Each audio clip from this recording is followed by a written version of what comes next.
घेण्यापूर्वी एका नावाचा नामोल्लेख करणं मला खूप महत्त्वाचं वाटतं, कारण आमच्या बालगंधर्व परिवाराचा आम्ही हा वर्धापन दिन सोहळा मागचे 17 वर्ष करतो आहोत आणि या वर्षांमध्ये कायम आमच्या परिवाराचं सदस्य असणारं आणि माझ्यासाठी माझं पुण्यातलं एक माहेरघर असणारं, खरं तर इतरांसाठी सुवर्ण पेढी आहे पण माझ्यासाठी माझं माहेर आहे आणि माझे छोटे बंधू आहेत जे माझ्या विनंतीला मान देऊन कायम आमच्या परिवाराचे सदस्य असतात, असे चंदूकाका सराफ ज्वेल्सचे सिद्धार्थजी शहा यांच्यासाठी जोरदार टाळ्या होऊन जाऊ देत. कायमच आमच्या परिवाराच्या पाठीशी असतात, ते आता इथे उपस्थित आहेत आणि आता शेवटच्या रचनेकडे घेऊन तुम्हाला जाती आहे. अर्थातच ती रचना कुठली असेल तर ती गुरुला नमन आहे. गुरु म्हणजे अक्षरे दोन, गुरु म्हणजे अक्षरे दोन, अमृताचा समुद्र जाण तयामध्ये बुडता क्षण केव्ही होय परी असा.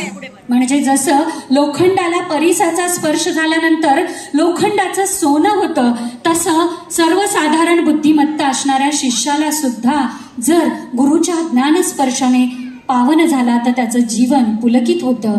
आणि जेव्हा नानांनी गुरुवर लिहायला घेतात तेव्हा त्यासाठी त्यांची लेखणी कायम नतमस्तक असते, कारण मी सुरुवातीपासून आतापर्यंत सांगतेय आणि पुढेही तेच सांगेल की नानांचं आराध्य दत्तगुरु होतं. त्यांनी खूप खूप दत्तगुरूला मानायचे. स्वामी समर्थ त्यांचा श्वास आणि ध्यास होते आणि म्हणून जेव्हा नानांनी गुरुवर लिहायला घेतलं तेव्हा ती भक्ती रचना खूप अमर झाली आणि ती भक्ती रचना अर्थातच आता तुमच्या सगळ्यांच्या समोर आम्ही येतो आहोत. शेवट तुमच्या सगळ्यांच्या समोर या स्वर मैफिलीचा करतो आहोत. पण पुणेरी सूचना आहे, यानंतर खूप भव्य दिव्य सोहळा आहे जो तुम्हाला सगळ्यांना याची देही याची डोळा पाहायचा आहे, कारण तो सोहळा पुण्यनगरी नाही तर महाराष्ट्र नाही तर जगासाठी भूषण असणाऱ्या व्यक्तिमत्वाला आज जीवन गौरव प्रदान केला जातोय, ज्यांनी नानांच्या लावणीला जगामध्ये प्रतिष्ठा दिली. कारण त्या काळामध्ये लावणी करणं आणि त्यासाठी चित्रपटाच्या पडद्यावर त्या लावणीसाठी कायम झटणं ज्या व्यक्तिमत्वाने केलं ते व्यक्तिमत्व आदरणीय लीलाताई गांधी यांना यावर्षीचा जीवन गौरव प्रदान केला जाणार आहे. अवघ्या 5 मिनिटांमध्ये माननीय केंद्रीय मंत्री यांना मोहोळ यांचं आगमन होत आहे.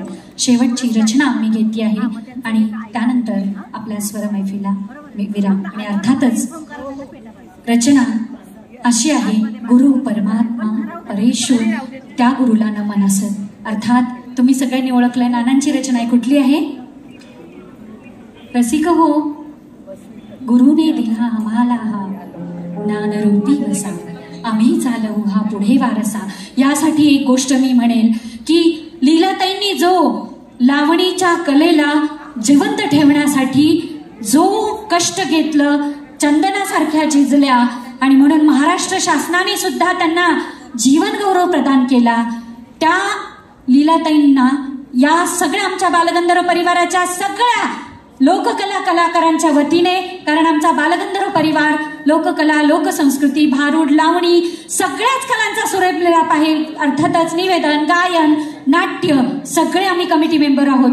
त्यांच्या वतीने आम्ही लीलाताईंना हे म्हणू इच्छितोय, तुम्ही दिला हा आम्हाला ज्ञानरूपी वसा, आम्ही चालवू हा पुढे वारसा, आम्ही चालवू हा पुढे वारसा.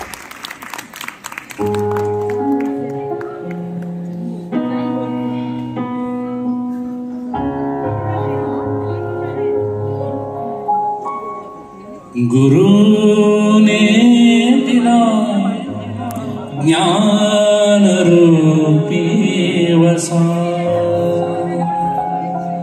गुरुने दिला ज्ञान रूपी वसा, आम्ही चालू हा पुढे वारसा, आम्ही